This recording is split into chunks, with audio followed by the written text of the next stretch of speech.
सो हमारा अगला टॉपिक है डी ब्रोगली वेव्स या मैटर वेव्स। तो हम यहाँ पे डी ब्रोगली वेव्स के बारे में भी पढ़ेंगे, साथ में डी ब्रोगली इक्वेशन भी निकालेंगे और डी ब्रोगली इक्वेशन से हमें कौन से फैक्ट्स मिलते हैं, क्या वो हमारी लाइफ में जो है दिखाई देता है, इस प्रकार का इफेक्ट दिखाई देता है जो डी ब्रोगली ने बताया, उन सब पे भी हम डिस्कशन करेंगे और उसको समझेंगे।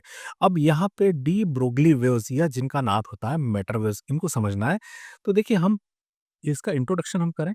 इन 1924 de Broglie give a theory that matters also shows the dual nature like radiation. की मतलब जो होता है, matter also shows dual nature like radiation, की मैटर भी जो होता है वो ड्यूअल नेचर शो करता है जैसे कि कोई रेडिएशन करता है। अभी हमने पढ़ा कि रेडिएशन ड्यूअल नेचर शो करता है, एक वेव नेचर, एक particle nature.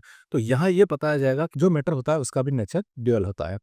According to him, moving material particle should also behave like wave of definite wavelength. कि जो मटेरियल पार्टिकल है जो मूविंग है, शर्त एक बात है कि कोई सा पार्टिकल स्टेबल हो वो नहीं, जो मूव कर रहा है वो पार्टिकल वो क्या कर रहा है, एक लाइफ जो बिहेव कर रहा है किसकी तरह से, एक वेव की तरह जिसकी डेफिनेट वेवलेंथ हो। यानी मूविंग पार्टिकल में भी एक प्रकार की वेव प्रेजेंट है जिसकी वेवलेंथ डेफिनेट है, स्थिर है। This is called dual nature of matter. तो यही मैटर का ड्यूअल नेचर कहलाता है, क्योंकि देखिए एक मैटर में है, मैटर के अंदर कौन आ गया, मैटर के अंदर वेव आ गया। तो मैटर एक मास है, मास है ना पार्टिकल, तो पार्टिकल में वेव, तो यहाँ पे हमारा नेचर कौन सा हो गया, ड्यूअल नेचर हो गया। So the wave associate with particle is called matter wave और डी ब्रोगली वेव। ऐसी वेव जो एसोसिएट होती है पार्टिकल के साथ, यानी पार्टिकल के साथ जुड़ी होती है। पार्टिकल कहाँ है, वो मूव कर रहा है। ध्यान रहे, इस बात को पूरी तरह से अपने दिमाग में बिठा लें कि पार्टिकल स्टेबल नहीं है, किसी जगह रुका हुआ नहीं है, किसी जगह स्थिर नहीं है, वो मूव कर रहा है। तो मूव करते हुए पार्टिकल से जो वेव कंबाइन होती है, एसोसिएट होती है, उसी को हम मैटर वेव कहते हैं और उसको ही हम डी ब्रोगली वेव के नाम से जानते हैं। देखते हैं हम डी ब्रोगली वेवलेंथ और डी ब्रोगली इक्वेशन। देखिए, ये एक एग्जाम पॉइंट ऑफ से काफी इंपॉर्टेंट क्वेश्चन होता है। तो इसको समझें हम कि डी ब्रोगली ने कैसे अपना इक्वेशन डेवलप किया और क्या क्या उन्होंने अपनी इस डेरिवेशन को बनाने में, इस फार्मूले को बनाने में किन किन की हेल्प ली। तो मैं सिंपली आपको बता दूं कि डी ब्रोगली ने अपने फार्मूले को डेवलप करने के लिए सबसे पहले प्लैंक इक्वेशन को यूज किया, साथ में उन्होंने आइंस्टीन की इक्वेशन को भी यूज किया, दोनों को कंबाइन किया, उससे एक नया इक्वेशन बना, उसी को हम कहते हैं डी ब्रोगली इक्वेशन। तो यहाँ हम इस बार को समझते हैं। एक बार फिर आपको बता दूं कि डी ब्रोगली ने जिस इक्वेशन को डेवलप किया था वो दो थ्योरी पर बेस्ड थी। एक थी प्लैंक थ्योरी जिसमें प्लैंक इक्वेशन का यूज किया गया था, दूसरी थी आइंस्टीन की equation E equal to mc square. तो ये दोनों इक्वेशन को मिला के एक नई इक्वेशन बनाई थी, उसी को हम क्या कहते हैं, डी ब्रोगली इक्वेशन। तो हम यहाँ पहले इंट्रोडक्टरी पार्ट देखते हैं, फिर मैं आपको पूरा उसको प्रूव करके बताता हूँ, समझा देता हूँ। Energy of photon is given by equation E equal to h nu. किसी भी फोटोन में जो एनर्जी होती है वो formula E equal to h nu से दी जाती है। यहाँ पे E होता है एनर्जी, H होता है प्लैंक कांस्टेंट और न्यू होता है फ्रीक्वेंसी। तो यहाँ तीनों चीजें हमको पता है, H Planck constant, nu equal to frequency. If photon is considered as a particle, यदि हम फोटोन को एक पार्टिकल कंसिडर कर ले, मान लें ऐसा, its mass is m and energy of is given bye Einstein mass energy equivalence equation.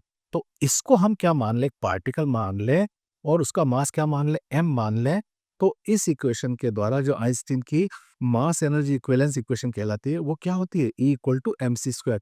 ये वही इक्वेशन है स्टूडेंट्स कि जिसके अंदर हम किसी भी मास का टोटल कन्वर्शन किस में करते हैं, एनर्जी में करते हैं। तो एनर्जी कितनी डेवलप होती है यदि मास पूरी तरह से खत्म हो जाए, तो वो वही इक्वेशन है जो इस बात को प्रूव करती है कि हम, और इसी थ्योरी पे जो बना था एटम बम बना था, और जो आपको पता भी है कि E equal to mc square जो होती है एनर्जी मास इक्वेशन कहलाती है, या इसको हम मास एनर्जी इक्विवेलेंस इक्वेशन भी कहते हैं।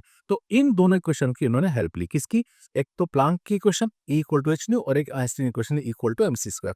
अब यहाँ पे आप देख रहे होंगे कि दोनों में लेफ्ट हैंड साइड E है। तो यदि मैं इसको यहाँ पर लेता हूँ दोनों इक्वेशन की हेल्प, तो देखिए मैं यहाँ लिखूंगा आपको समझाने के लिए, कंपेयर इक्वेशन 1 एंड 2।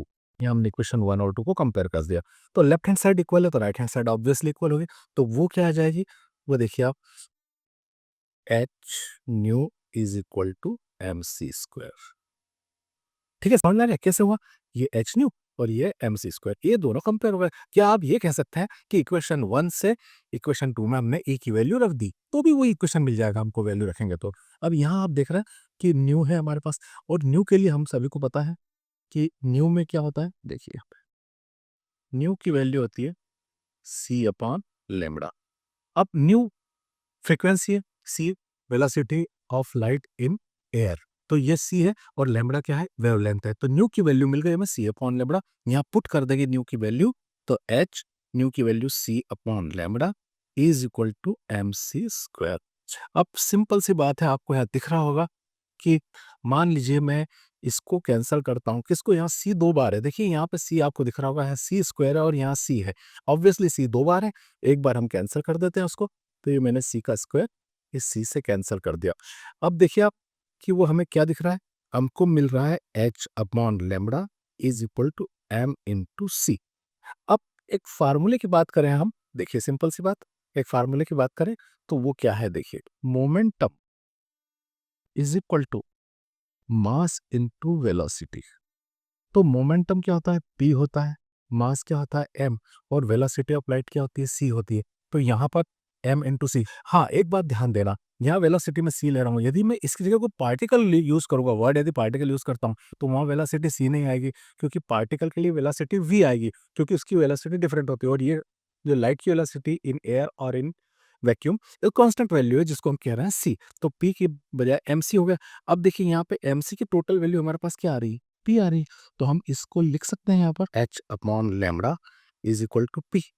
अब h upon lambda is equal to p, मैं इस स्टेप को एक बार पीछे और लिख लेता हूँ, h upon lambda is equal to p। तो इसका मतलब ये हुआ कि लेमड़ा की वैल्यू निकालूं मैं या p की वैल्यू निकालूं, तो क्या मिल रहा है मुझे, देखिए एच तो कांस्टेंट है, मैं इसको ऐसा लिख लेता हूँ, p equal to h upon lambda, तो lambda equal to h upon p। यदि h कांस्टेंट मान लेते हैं, हम जानते हैं, we know h is equal to Planck's constant, और प्लैंक कांस्टेंट है जिसकी वैल्यू 6.64 10⁻³ जूल सेकंड होती है, वो वैल्यू यहाँ पे कांस्टेंट है। तो कि मैं यदि इस कांस्टेंट को हटा दूंगा यहाँ से, तो कांस्टेंट हटाने पे मुझे क्या मिलेगा, ये एच हटाया मैंने अभी यहाँ से, अब मैं एच को यहाँ से मान लीजिए, जैसे आप जानते हैं कि प्रोपोर्शनल का साइन हटाते थे कांस्टेंट लगाते हैं, यदि हम कांस्टेंट को हटा देंगे तो प्रोपोर्शनल का साइन आ जाएगा। So lambda is proportional to 1/p। ये जो डेरिवेशन आया स्टूडेंट्स, यही इनकी इक्वेशन के फॉर्म में माना जाता है। तो यही इनकी इक्वेशन मानी जाती है, इसको डी ब्रोगली इक्वेशन कहा जाता है। अब यहाँ पे हम एक बात देखते हैं कि लेमड़ा, अब हम दूसरी बात भी करें कि p जो होता है ये क्या होता है, इफ, देखो मैं यहाँ पे आपको लिख के बताता हूँ, if particle has velocity v, तो अब क्या होगा, हमने यहाँ देखा lambda equal to h upon p, फिर मैंने इक्वेशन को ले लिया है, अब हम p की वैल्यू यहाँ दे देते हैं, p equal to m into v। क्यों ऐसा, देखिए देखिए अभी मैंने आपको अभी बताया था कि यहाँ पर हम क्या ले रहे थे पिछली बार, m इंटू सी, क्योंकि हम लाइट की वेलोसिटी या वेव के लिए ले रहे थे, तो वहाँ पे लाइट की वेलोसिटी c आ रही थी, लेकिन मैंने यहाँ क्या लिख दिया, एक पार्टिकल हैज वेलोसिटी v, कि हम एक पार्टिकल को इमेजिन करें, तो पार्टिकल के लिए मोमेंटम की वैल्यू क्या होगी, मास इंटू वेलोसिटी, तो मास तो m ही होगा पार्टिकल का, और वेलोसिटी कितनी, v लेंगे, यहाँ हम c वेलोसिटी ले नहीं सकते, तो मैंने यहाँ पे फिर से उसको बनाया। तो देखिए अब क्या होगा, यहाँ lambda equal to h upon m v. अब फिर वही कंडीशन यहाँ आती है, यदि मैं h को फिर से कांस्टेंट मान लूं, तो मेरे पास दो कंडीशन आती है, lambda is proportional to 1/m और lambda is proportional to 1/v, ये दो कंडीशन आती है। देखिए मैं इसको एक्सप्लेन कर रहा हूँ, देखिए lambda is proportional to 1/m, इसका मतलब क्या हुआ, wavelength lambda is less for higher particle than that of lighter ones. Lambda wavelength जो होती है is less for heavier particle, heavier particle के लिए लेमड़ा की वैल्यू क्या होगी, बहुत ही कम हो जाएगी, और जिसके लिए m की वैल्यू बहुत कम होगी वहां लेमड़ा की वैल्यू बढ़ जाएगी। तो इनवर्स की प्रोपोर्शनल है, तो ये हमें बिल्कुल क्लियर है। अब यहाँ एक क्वेश्चन बन जाता है जो एग्जाम में जनरली पूछ लिया जाता है, वो क्या होता है, देखें कि क्यों हमें डी ब्रोगली की इफेक्ट जो होती है, डी ब्रोगली की थ्योरी जो होती है, रियल लाइफ में हमें पता नहीं लगती, रियल लाइफ में हमें दिखाई नहीं देती। सिंपल सी बात है, हम रियल लाइफ में जिन ऑब्जेक्ट को देख पा रहे हैं उनका साइज कहीं ना कहीं बड़ा है, और बड़ा साइज है, देखिए साइज बड़ा है तो उनका मास भी क्या होगा, ज्यादा होगा, और मास जितना ज्यादा होगा लेमड़ा उतना कम होगा, और लेमड़ा जितना कम होगा हमारी विजिबिलिटी के बाहर चला जाएगा।